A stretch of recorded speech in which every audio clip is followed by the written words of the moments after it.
क्या होगा जब आप एक अलग ही दुनिया में पहुंच जाओ, जहां पर हर चीज उल्टी हो, यानी पत्थर हवा में उड़ रहे हो और झरना भी उल्टा बहता हो और आप एक ज्वालामुखी में फंस जाए, तो आप अपनी जान कैसे बचाएंगे? कुछ ऐसा ही होने वाला है आज की हमारी कहानी में। तो कहानी की शुरुआत में हम एक आदमी को देखते हैं जिसके पीछे अलग अलग तरह के जानवर पड़े हुए थे और वह बहुत तेजी से वहां से भाग रहा था। उसके बाद हम एक प्रोफेसर को देखते हैं जो कि एक वोल्केनोलिस्ट होता है। ट्रेवर का दोस्त उसे बताते हैं कि तुम्हारे भाई की लैब को बंद कर रहे हैं क्योंकि तुम्हारा भाई 10 साल से गायब है, लेकिन ट्रेवर उसे ऐसा करने से मना कर देता है। उसके बाद ट्रेवर घर आ जाता है। तभी उसके घर में उसके भाई की पत्नी आती है और अपने बेटे शॉन को कुछ दिनों के लिए ट्रेवर के पास छोड़ जाती है और ट्रेवर को उसके भाई का कुछ सामान भी देती है जिसमें एक किताब होती है और उस किताब का नाम a journey to the centre of the earth होता है।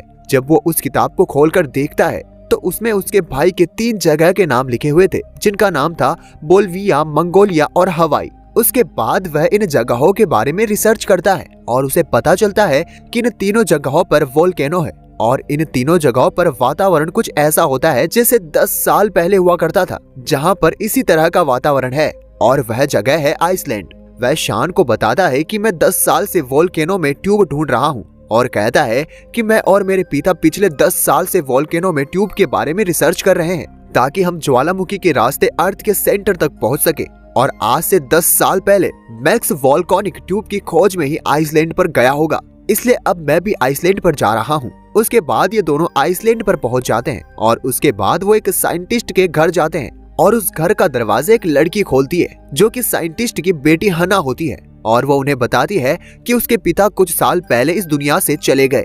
उसके बाद ट्रेवर उसे बताता है कि मुझे पूरा विश्वास था कि मेरा भाई तुम्हारे पिता से जरूर मिला होगा। उसके बाद हना अपने पिता की किताब लाती है जो बिल्कुल ट्रेवर की किताब की तरह ही होती है और उसमें भी वही सेम नोट लिखे हुए थे। उसके बाद हैना कहती है कि सब लोगों को लगता है कि किताब की मदद से अर्थ के सेंटर में जाया जा सकता है और मेरे पिता को इस पर बहुत ही ज्यादा विश्वास था। ट्रेवर कहता है कि मैं ज्वालामुखी तक जाना चाहता हूँ। अगले दिन हना उन दोनों को अपने साथ ले जाती है और वह तीनों ज्वालामुखी के पास पहुँच जाते हैं और वहाँ उन्हें एक गैजेट मिलता है जिसकी मदद से ड्राइवर को यहाँ का वेदर और लोकेशन के बारे में पता चलता था। दरअसल इस गैजेट को 10 साल पहले ट्रेवर के भाई मैक्स ने ही लगाया था। जब वो उस गैजेट को निकालने की कोशिश करता है तभी जोरदार बिजली कड़कने लगती है। हैना उन्हें ये करने से रोकती है, लेकिन ट्रेवर उस गैजेट को निकाल देता है। तभी उसके चारों तरफ बिजली गिरने लगती है। तभी ट्रेवर उस गैजेट को छोड़कर गुफा के अंदर भाग जाता है और तभी बिजली गुफा के अंदर गिरती है जिसकी वजह से एक गुफा का रास्ता बंद हो जाता है और वह तीनों उस गुफा के अंदर फंस जाते हैं।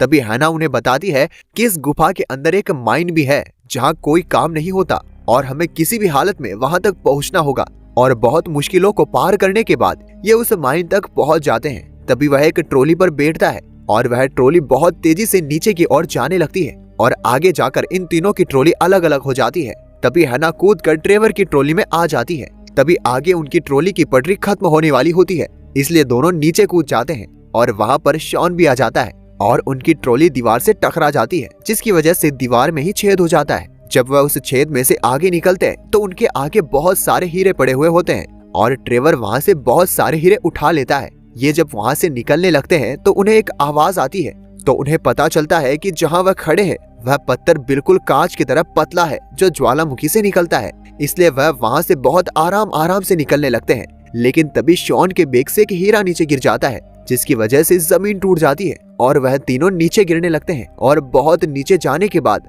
वह एक गहरे तालाब में गिर जाते हैं और वो बहुत मुश्किल से पानी से बाहर निकलते हैं। तभी वह देखते हैं कि हवा में बहुत सारे पक्षी हैं। तभी तेवर हैना को बताता है कि आज से लाखों साल पहले ये पक्षी धरती पर मौजूद थे, लेकिन अब धरती पर ये नहीं है।